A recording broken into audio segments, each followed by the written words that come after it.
My own dearest Elizabeth, I again take my pen in hand to send you a few lines, and ease my mind by speaking freely with you, as I can with no other. I thank God that I am yet spared in health enough to do my duty, for I am oftentimes very weary in body and in spirit. Since I last wrote, I have had the blessing of receiving another letter from you, bearing date, as near as I recall, 5th of this month. It reached me after some delay, mails being much hindered of late by bad roads and other causes. Yet it came at last like sunshine after a long running. But I've been slow in answering. You must lay it to the many calls made upon us here, for there are days when a man scarce has time to swallow his ration, for he is sent upon some fresh duty. Still, there is no excuse in my heart, for I would fain answer you to the very hour your hand touches paper. I was so glad to hear that you were in tolerable health when you wrote, though you say that you feel more tired than in former winters. So much care upon you and so few hands to help. Would have you spare yourself as much as you may be, my dear one, and not undertake more than your strength will bear. You speak of Mrs. Harper's little boy having taken a fever. Now the whole neighborhood watches anxiously at his bedside.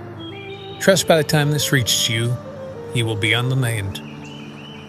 It seems the sickness is no respecter of place or person in these days, for we hear of it in the houses, at home, and in the tents here alike.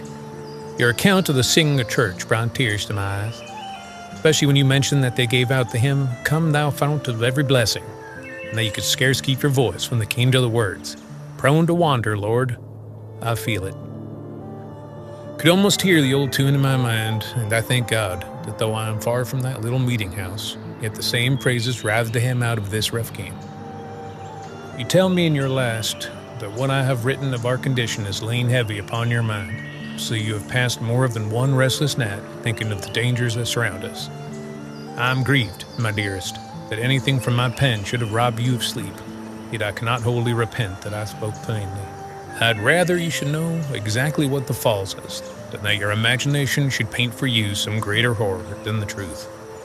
Still, I will endeavor, so far as I can, to set things before you soberly, and not dwell upon that which would only wound your tender heart. Believe me when I say our danger is not constant. Many days go by with no sound of a hostile gun. The man's sorest enemies for the time are hunger, cold, and the aches that come of lying upon the bare ground. We have had no fresh engagement with the enemy since the little affair of which I wrote. Yet our camp is not without the shadow of battle. News comes to us by way of papers and by the reports of men who have served in other commands, and it is seldom cheerful. There's much talk now of hard fighting in Kentucky at a place called Perryville, and likewise at Corinth in Mississippi. I cannot make out clearly, from all that is said, how the matter stood in either case. For in one breath men will say that our arms did nobly, and in the next that they were compelled to fall back. Yet this much is plain, that many of our poor fellows have fallen there. Some in our regiment have kin in those parts, and of late there have come letters to them telling of brothers and cousins killed or grievously wounded in those far-off battles. I've seen strong men sit with such letters in their hands and look as if the world had turned old in a single hour. Besides these greater fights, there are ever reports of smaller skirmishes here and there along the line, so that it seems there is scarce a county where some hearth has not been made desolate. One of the boys in Company D had word that his only brother fell at Perryville, and since then he goes about his duties in a quiet, dogged way, saying little to any man. In the evenings he no longer comes to the fire to join in the little talk that goes on, but sits a little apart upon a stump or log, looking toward the dark as if listening for some voice that will not come. Another, who had a cousin killed near Corinth, was at first much cast down and wept openly, but now he wears a look as if tears had dried up in him altogether. He eats when food is put in his hand and answers is spoken to. But there's a kind of stillness about him that troubles me more than his first grief. I do not set these things before you to add to your burden, but that you may know how it is here and be moved to pray for these poor souls as well as for me. It seems to me sometimes that sorrow, when it first comes, lies like a weight upon a man's breast, so that he can scarce draw a breath, if there is still warmth under it. If he takes it straight to the Lord and opens his heart to some Christian friend, the weight may be lifted little by little. But if he lets it sit and eat upon him in silence, it works inward like a slow canker. By degrees there is less of the man left, though he may still walk and speak and perform what is required of it. Begin to see one or two among us who I fear are going that way. As for Caleb, he bears his troubles as well as could be looked for, though I can see that the blow has gone very deep. He is not the same merry companion that he was when we first came out, and I would not expect it, yet he is not sunk beyond hope. He does his part faithfully, and when we can sit a little while together, away from the noise, he will still speak of home and of former days. Sometimes when we're all gathered around the fire, he will rouse himself to tell some story of our boyhood that sets the others laughing for his space. For that moment, I see the light in his eyes as it used to be. And then the smile fades again, and he falls silent, staring into the coals as if he saw something there that the rest of us cannot see. Last night, as we lay down to rest, I heard him praying in a low voice, commending his mother to God's care and asking that she might be upheld under this double affliction. It went to my heart, and I added my own poor petitions to his, that the Lord would not suffer this sorrow to eat him up, but would cause it to work patience into firmer hope. The temper of the whole camp is altered from what it was in the early part of our service. There's still some light talk and jesting, especially among the younger men, and I do not grudge them that, for if we had nothing but grave faces and heavy words, we should all be crushed. Yet even the merriest grow quiet sooner than they once did, and the intervals of silence are longer. Tonight seem longer too, though the hours upon the watch are the same.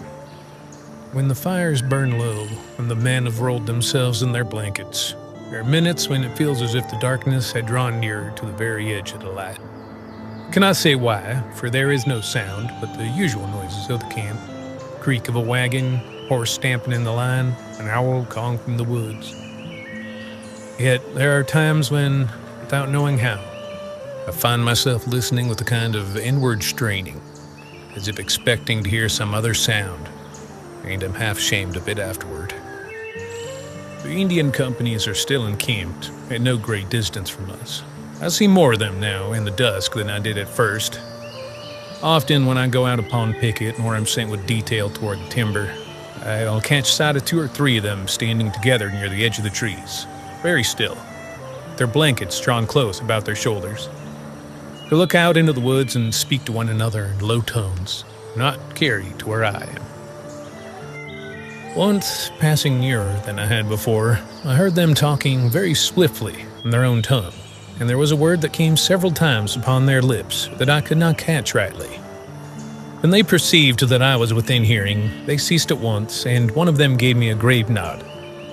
Not unfriendly, yet in a manner that said plainly that their talk was not for me. It left me with a strange feeling, as if there were something they took account of in these hills and hollows. It lies outside our thoughts altogether. Do not think that all is gloom with me, my dear Elizabeth. There are still bright spots in my days, and most of them have to do with you. Your letters are a great comfort.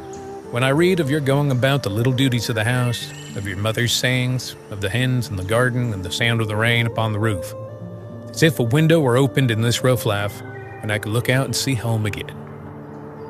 When you tell me that you kneel and pray for me morning and night, and sometimes in the midst of your work, when some thought of danger presses upon you, I feel as though a shield were set about me that no enemy can wholly break through. My faith is tried, I will not deny it. There are moments when the weight of all that we hear and see would fain press me down into a kind of dumb despair. But then I remember that the Lord, who numbers the hairs of our heads, numbers also every step of our path, and that he has not brought me thus far to cast me off at the last. If you could see some of the poor fellows here who have no one to write to them, or receive no letters, though they have written again and again, you would know how rich I count myself in having you. There is one man in our company who has heard nothing from his people since June. I think the sound seats upon him more than all his other hardships. When I look at him, sitting with his hands clasped and his eyes on the ground, while the rest of us unfold our little packets from home, I feel moved to gratitude beyond what my words can tell. The God has given me a wife who not only loves me, but lets me know it in such tender lines. Do not ever think that you can write too often. So long as your strength holds out, every page you send is like a cord that binds me more firmly to life and duty. I will close now, for the sergeant has just passed along with word that our company is to furnish a party for wood detail in the morning, and we must be astir before daylight. Kiss your dear mother for me, and remember me kindly to your father and to all our neighbors who may inquire after me. Tell them I am yet striving to bear myself as becomes a man and a Christian, and that, whatever sorrow may befall, I do not believe the Lord has forgotten us, though his ways are oftentimes dark to our understanding. Until it shall please him to bring us together again, I remain your true and affectionate husband, Nathaniel.